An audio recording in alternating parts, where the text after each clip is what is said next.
Je reviens d'un fait sur ce qui restera un fait majeur de cette semaine, c'est-à-dire le bombardement de ce centre commercial, parce qu'il y a du nouveau. D'abord en images. C'est la première fois qu'on voit le missile.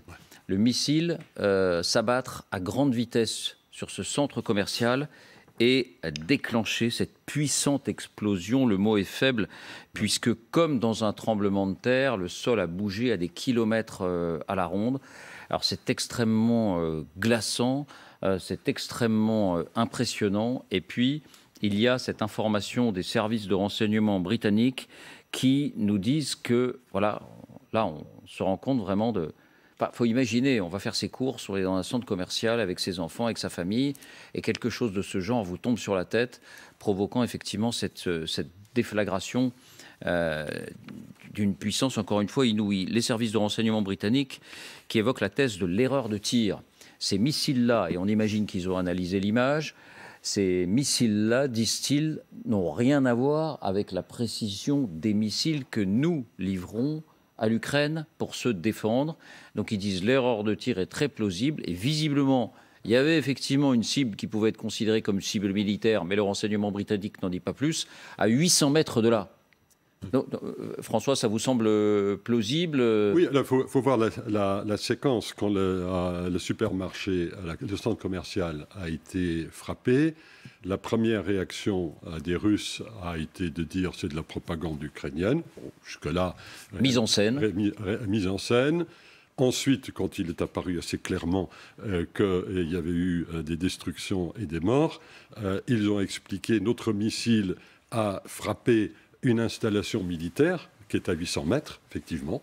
Là, c'est tout à fait plausible, mais que c'est l'explosion dans l'installation militaire qui s'est communiquée au centre commercial, qui était d'ailleurs vide.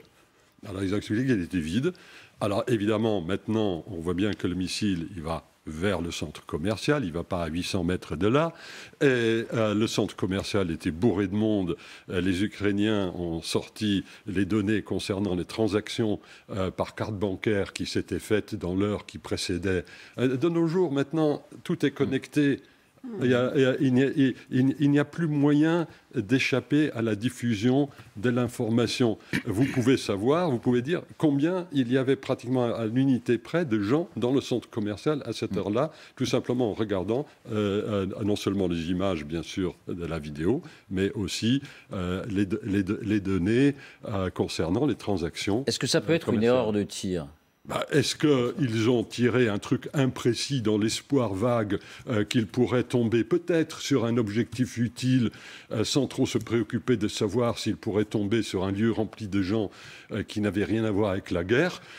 C'est pas exactement une circonstance atténuante.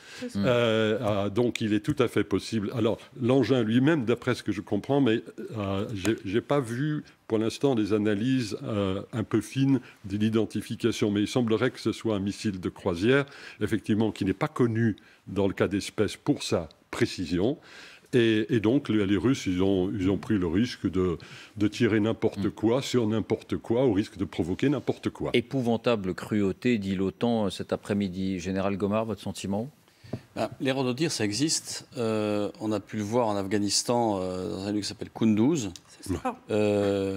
dans lesquels, effectivement, le chef d'état-major allemand et le ministre de la Défense allemand ont été évincés, parce qu'en fait, c'était deux citernes qui avaient été volées par les talibans, et ils ont tiré dessus pensant que c'était les talibans autour. En réalité, c'était des femmes et des enfants. Un hôpital de MSF aussi. Oui, il y a eu un hôpital de MSF. Donc en fait...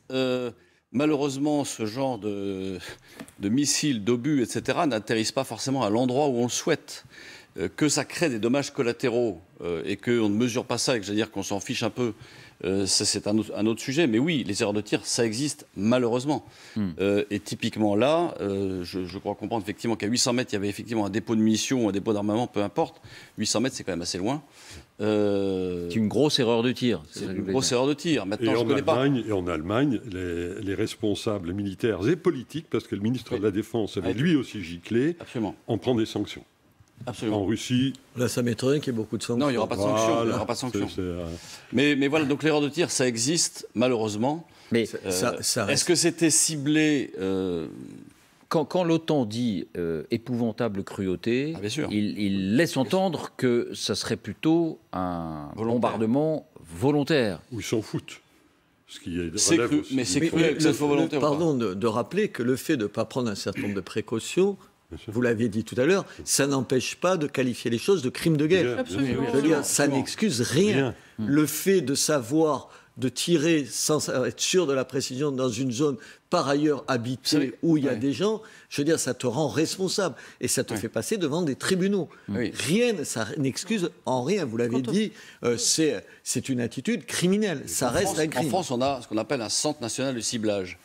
Alors tous les gens se disent, on cible quoi? En réalité, c'est simplement pour étudier les objectifs sur lesquels on peut aller tirer, pour mesurer autour si c'est proche d'une école, proche d'un hôpital, pour savoir quelles vont être les conséquences si l'obus n'atteint pas exactement sa cible, mais tombe à côté.